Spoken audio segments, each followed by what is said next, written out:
Oh, it's a fascinating area, but none so more fascinating than the starting point back in 1892 for the Edgeworth Eagles. Tell us a little bit about it. Yeah, well, late in 92 was when it all kicked off.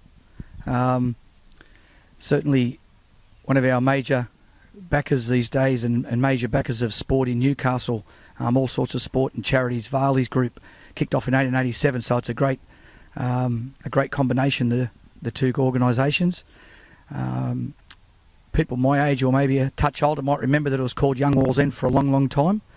In 1969, not far from this ground, a couple of streets away in Rita Street, there was a little bit of a controversial meeting, got a little bit heated I believe, and the name of the club changed from Young Wallsend to Edgeworth Eagles Football Club. It was probably around the mid to late 70s when they had their most success as Edgeworth Eagles.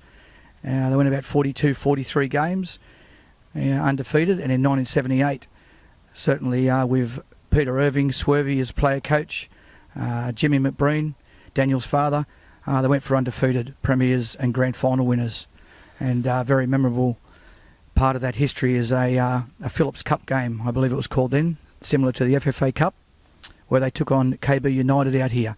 The likes of David Jones, Keith Harris, and very unluckily went down 3-2. Apparently they led twice during the game in front of about 6,000 people out here at Jack McLaughlin Oval. So that's the history up to the 70s.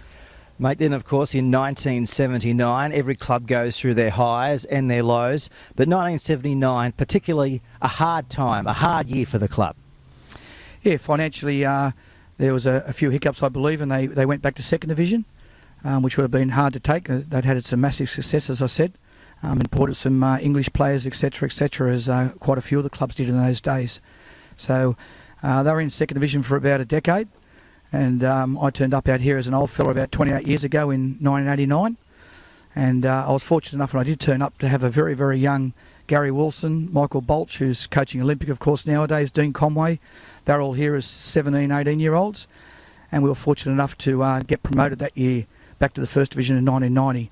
As luck would have it, certainly a modern day adversary still, we got to first spot on the last day of the year at Lambton Jaffers over Broadmeadow Magic.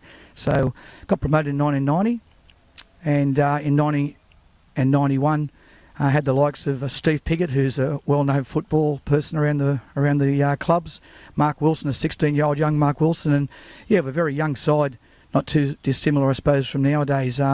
We came fourth and second in those first couple of years, so that's where it all got into in the start of our first division comeback in Northern New South Wales football.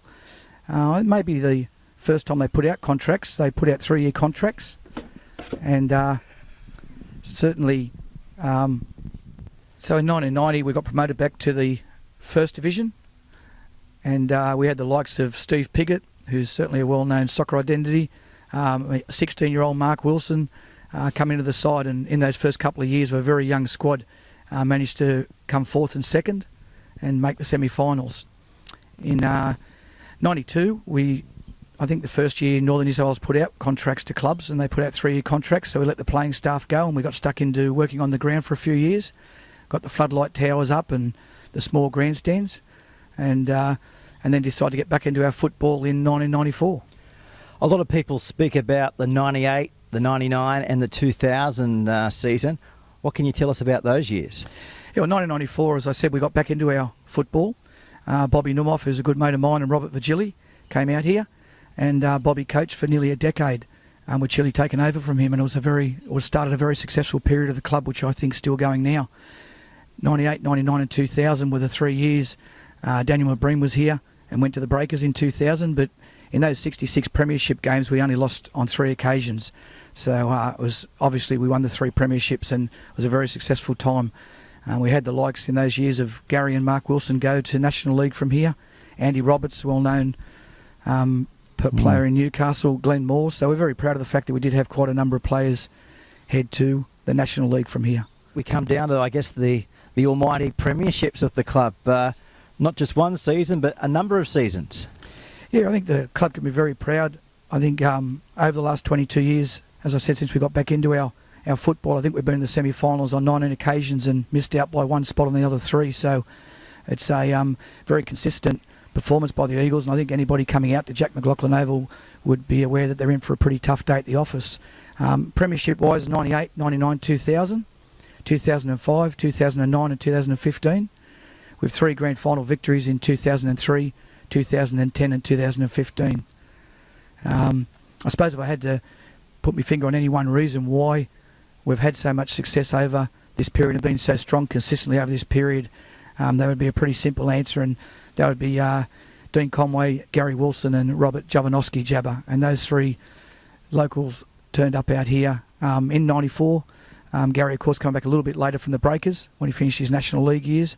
But those 3 have played over 15 years for the club, are life members and rightfully so, and they're massively the reason behind our success. And certainly Jabber and Gary, as most people would know, went on to coach and won premierships and grand finals at the club. So still heavily involved with the club.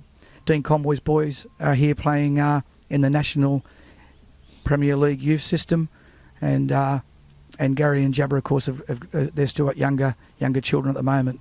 But yeah, they would certainly be a major reason behind Edgeworth's success. Of course, the club now plays in the National Premier League, but also last year must have been a great honour to go around in the FFA. Yeah, certainly. I think it'll be a game that stays in the club history for a long time. Playing Melbourne City, I think everybody would know Aaron Moyers nowadays, and losing the game in the 93rd minute to a second set piece.